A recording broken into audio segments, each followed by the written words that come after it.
John Nicol Farquhar was a Scottish educational missionary to Calcutta and an Orientalist. He is one of the pioneers who popularized the Fulfilment theology in India that Christ is the crown of Hinduism. Though Fulfilment thesis in Bengal was built on foundation originally laid in Madras by William Miller.He authored several books on Hinduism, notably The Crown of Hindustan, a Primer of Hinduism, Gita and Gospel, and many alike. Biography. Farquhar was born at Aberdeen in 1861.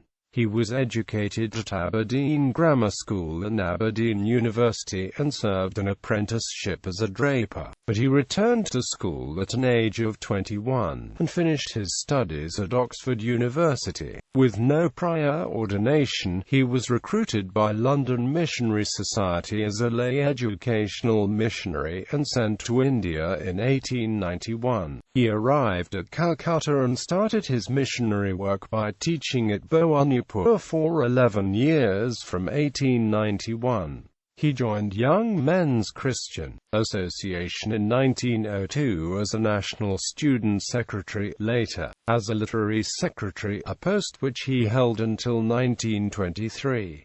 While working at YMCA, he strived to enable the association to widen its appeal to students through lectures, through personal friendships, and through production of a whole new body of literature of the highest grade that India had ever known before. Due to ill health, he left India in 1923.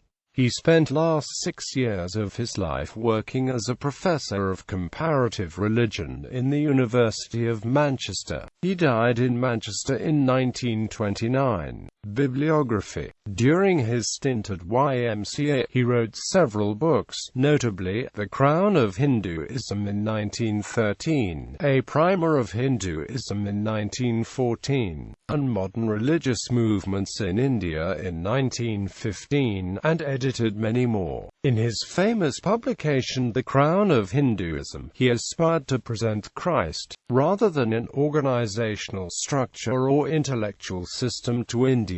He argued that karma and caste, traditional concepts enshrined in Hindu belief, are no longer essential in the construction of modern nation. Instead, the message of Christ with high regard to freedom, progress, and civic virtue provides a better intellectual platform upon which to build a progressive India. He accepts that the caste system itself is a collective response to the pursuit of a structured and well-balanced society.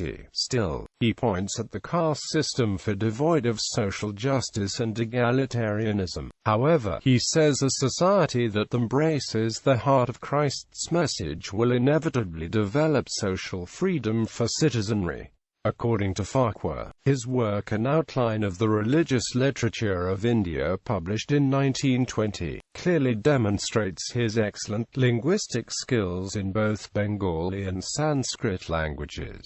As an editor for Religious Life of India, he inspired missionaries to write to the highest standards of accuracy, sympathy, and Christian-centric. However, he was less fortunate in finding the right Indian Christian co-workers, and never agreed fully to terms with the changed climate of opinion in India after 1919. Publications: The Apostle Thomas in South India, The Apostle Thomas in North India.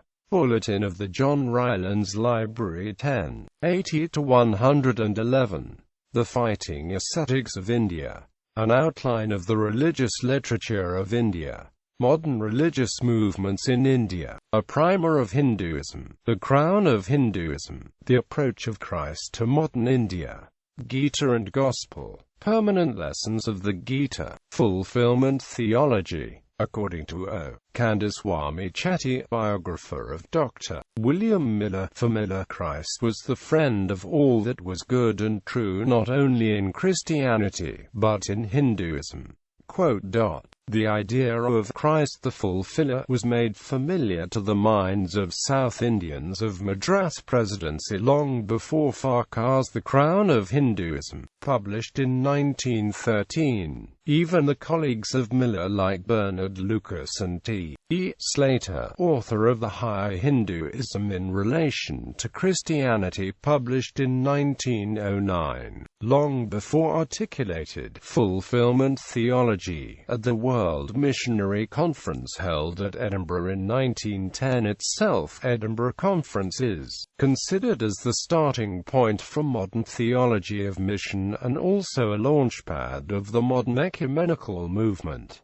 According to Eric J. Sharp, professor of religious studies at University of Sydney, author of books like Not to Destroy, but to Fulfill, the contribution of J. N. Farquhar to Protestant missionary thought in India before 1914, John Nicol Farquhar and the Missionary Study of Hinduism, John Nicol Farquhar, a memoir, and Faith Meets Faith, Some Christian Attitudes to Hinduism in the 19th and 20th centuries, and who extensively wrote on Farquhar's theology and missiological approach to Indian religions, has observed that Farquhar, although fully worked out fulfillment thesis in his seminal work, yet his work on fulfillment theology in Bengal was built on foundations laid out initially at Madras by William Miller itself. He was the pioneer in popularizing his missionary theology, fulfillment theology, although he didn't invent it by himself, but based his theology on William Miller fulfillment theology that took its shape in Madras Presidency. According to this theology, Christ came to fulfill and bring to completion not only the law and the prophets but all the world's higher religions. In this sense, Christ is the crown of Hinduism. He popularized and expressed the idea that Christianity was the fulfillment of other religions. He advocated that Christianity was not out to destroy other religions but to fulfill. He intended to develop a workable apologetic to maintain a satisfactory relationship between Christianity and Hinduism. During his days,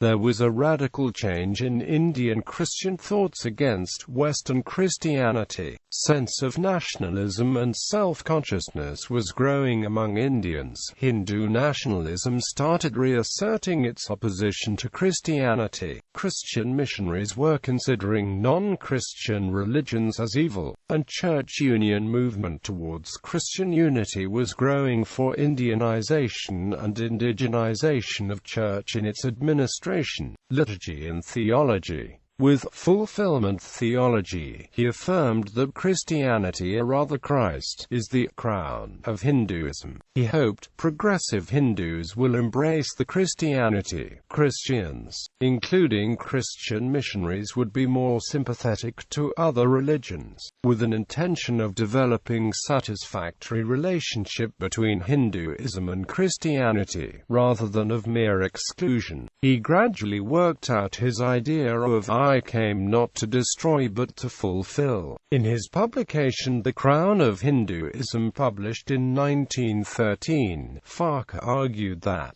Farquhar, though saw some amount of truth in non-Christian religions, yet he denounced some elements that Christianity cannot accept. Caste system is one among them, as he felt that equality, freedom, and justice are distinctive aspects of Christianity. According to Farquhar, though fulfillment dictated sympathy and reverence as the only way of wisdom for the missionary to the Hindu, it indirectly spelt ultimate extinction for all non-Christian religions. Eric Sharp has remarked that Farquhar was, more than any other individual, responsible for bringing about a decisive change in the thinking of Christians over against the phenomena of other faiths.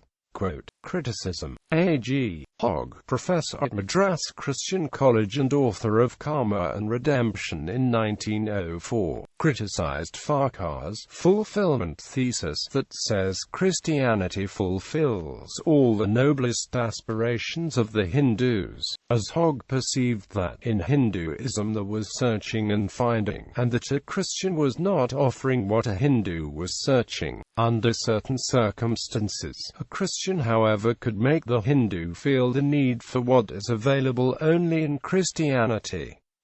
Farquhar's Fulfilment school has also been discussed, with praise and/or censure, by many writers on philosophy and theology of religion, including Gavin D. Costa, Jacques Dupuy, John Hick, David Marshall, Ivan Satyavrata, James Sharp, and James Thrower. Satyavrata and Sharp provide extended analyses. Farquhar is often taken as a leading representative of the inclusivist school, though this would be more plausible if the focus were on ontology and ethics, which are Farquhar's foci, rather than on salvation.